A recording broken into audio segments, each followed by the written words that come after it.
Kali ini kami bawa Atif bercuti ke Jakarta, Bogor dan juga Bali.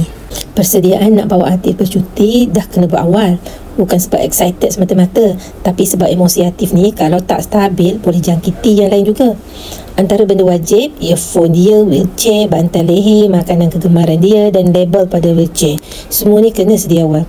Kami siap daftarkan dia dengan butterfly effect di KLIA.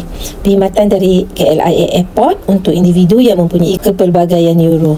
Jadi masa kat airport dia ada sokongan khas, tak terlalu crowded, tak terlalu kelam kabut. Sampai je kat airport, kami terus cari kaunter bantuan khas. Staff pun terus bantu kami sebab kami pun dah daftar butterfly effect awal-awal lagi. Atif tak suka tempat bising, jadi kami standby earphone dia dan elak tempat yang sesak. Jadi kami tunggu dekat calm zone yang disediakan oleh pihak airport. Nak boarding pun Alhamdulillah smooth sebab dia diberi laluan priority.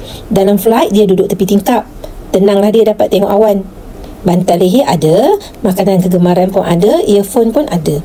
Kadang-kadang dia duk ulang tanya, kita nak pergi mana ni? Dan kami akan jawab berulang-ulang juga macam dah ada skema. Sebab itu cara nak bantu dia rasa lega dan tenang. Tapi langit tak selalu juga cerah. Awan mendung tu tetap ada.